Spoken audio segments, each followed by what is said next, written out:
going on, everybody? My savages and savettes, welcome back. It's your boy Close Encounter, about to have this educational close encounter. Ain't gonna bust nothing off today. Maybe on my own time, you know what I'm saying? But did some traveling lately, or recently, and I decided to pop one of my cherries, and I traveled with some firearms. This is something I've never done. I was kind of nervous about it, didn't know exactly how it goes. You know, all of this nonsense in my mind, just suffering. And come to find out, it wasn't that difficult. Maybe it was because of the staff I was dealing with and my luck that day. I've heard horror stories, confiscations, extra pat downs. I mean, I don't want nothing in me. Please, I'm good. And also sometimes people forget to stop by and get them checked. And next thing you know, boom, you're screwed. You got a Fed charge and you're done. But so I went traveling. I bought this case on Amazon. I'll put the link in the description. It was I think it was like $40, $50 for the case, and the case was pretty tremendous. Everything worked out pretty good. I learned a lot. By learning a lot, I mean things I never thought of, nuances of traveling with this stuff. And I'll just go run them down real quick. It's nothing too serious, but when I purchased the case, I also learned you gotta get locks for it. I mean, I knew about the locks. I figured I could use whatever I got laying around. It says you have to get non-TSA locks. A non-TSA lock is like anything that's like a master lock or some BS like that. That doesn't have it doesn't have this symbol on it. I learned that recently as well. This symbol right here. These are the locks that I bought. I got these on Amazon as well. This parallelogram or whatever this is, quadrilateral. When you see this symbol, that means it's TSA approved. See it there? That means it's a TSA approved lock. And apparently you're supposed to get non-TSA locks because they have a tendency to cut these open and see check what's inside. Why? Don't know. I wish I'd have known that. I'd tell you. But I got those locks. I figured, that's what it comes with. And when I looked it up to get TSA locks, non-TSA locks, this is what showed up. I actually Googled firearms case lock or whatever, and this is what I got. And there's a couple of websites that actually sell an entire kit. You get the case, extra padding, the little containers to hold your ammunition.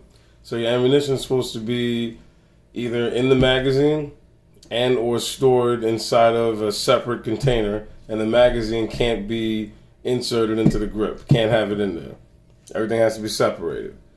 So you make sure you get yourself a case that gives you the versatility to, put things in certain slots and whatever. You have space to carry 1, 2, or whatever amount of firearms you want. Now, that's just the first couple of things that I learned.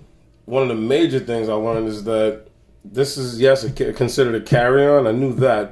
I'm not a carry-on, a check bag.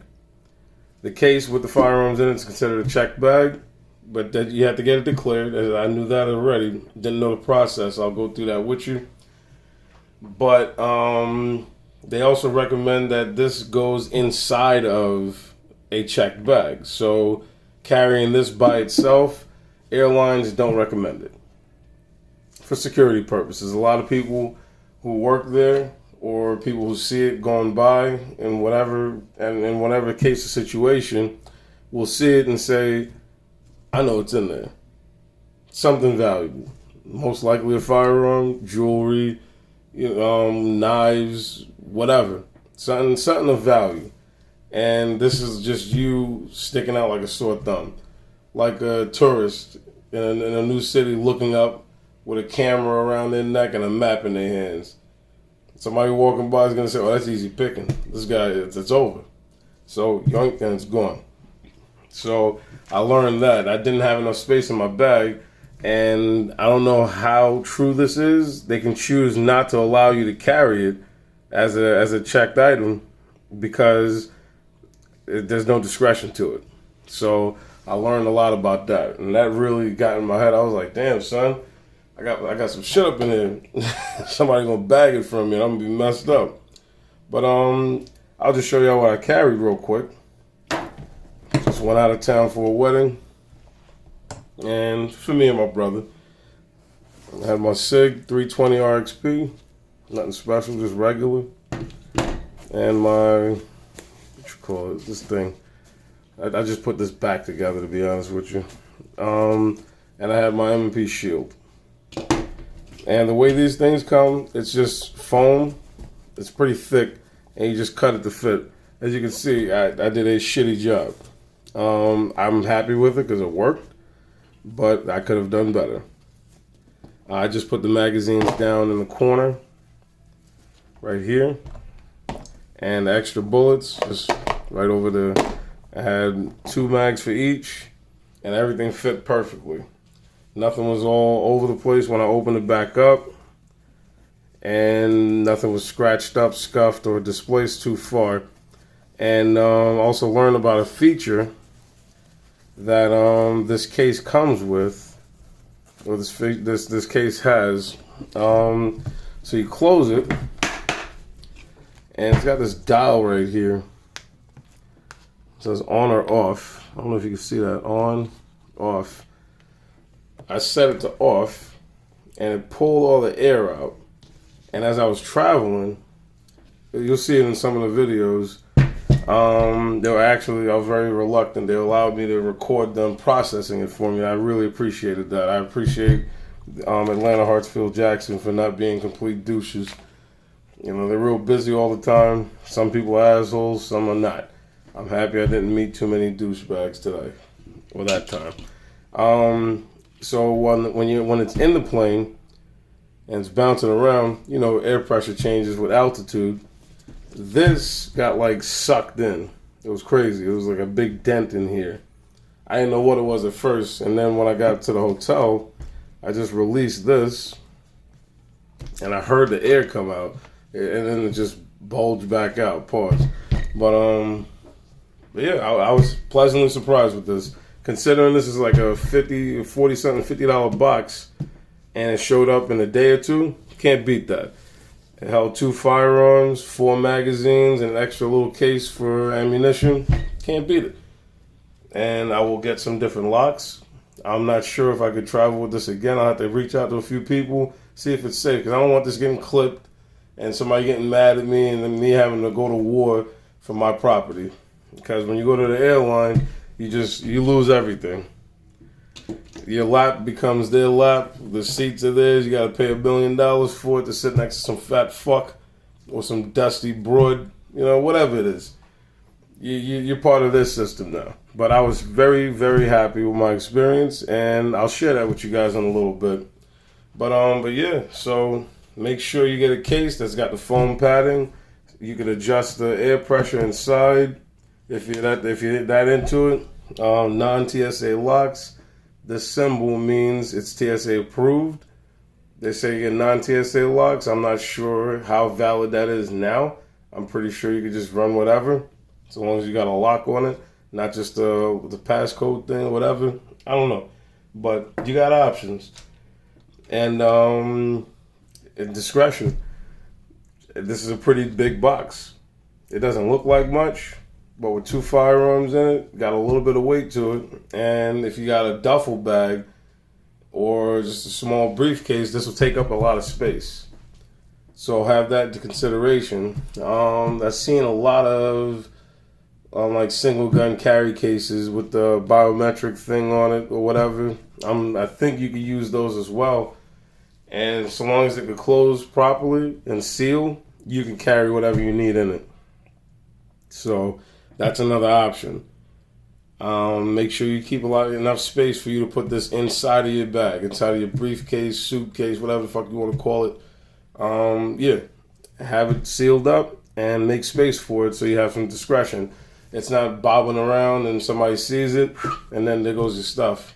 And when TSA is looking through it, they're going to go ahead and scan it, and it'll be inside of your suitcase. It'll be inside of your briefcase, your bag, whatever, your travel bag. And they'll give you your slip for it, and you go and pick it up at your destination. Now, declaration card, should have got an extra one, but I flew Southwest. I don't know if you can see that. They just give you this card, has your little instructions in the rear, and you just fill it out accordingly. And the card goes inside the case, and then you lock it in front of them, and then they'll tell you where to go to the TSA security to go check it. The declaration card is in the event that they clip it and they check inside of it. You get your slip, and what's on your slip has to match what's on the declaration card. Really, the slip is part of your check bag, a little sticker that you get. And you'll present that sticker or ticket when you're picking up. And if they have to cut it and open it, that's your identification. So don't bullshit and use some alias. You know, you want to be cool. You know, my name is Max Powers. Get out of here. Be the regular punk motherfucker that you are. And just be that and enjoy it. It is what it is. I remember an episode of Family Guy. He was he found out he was like 0.2. Peter Griffin found out he was like 0.2% black. He got a reparation check, and he changed his last name to X. And then when the cash came in, it was like, "Do you want to sign it to the X name or whatever?" He had no money in there. He had no accounts or whatever. He said, "No, don't worry about it. Just Peter Griffin's fine." Be that. Just be yourself. But yeah, I'll go ahead and bring you guys in for that and show you what my experience was. And it was pretty decent. Everyone I met was pretty cool. Not too hard up on it. And they all taught me, like, hey, listen, this is what you should do in the future. And, you know, the good thing is I could fuck up and let you know so you don't fuck up. And when you find out and you learn something, things don't go your way, you figure it out, put us on. Let me know. Shoot.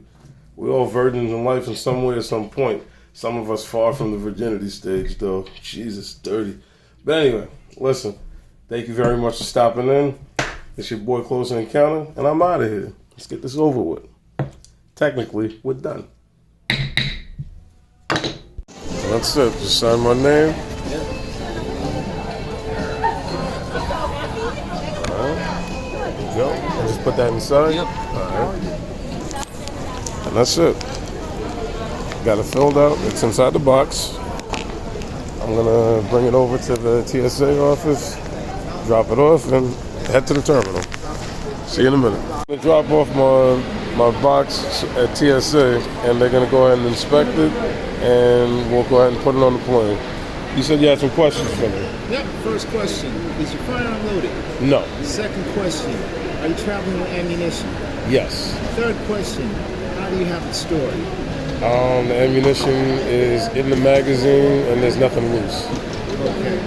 Stand by for me. All right, not a problem. Thank you, sir.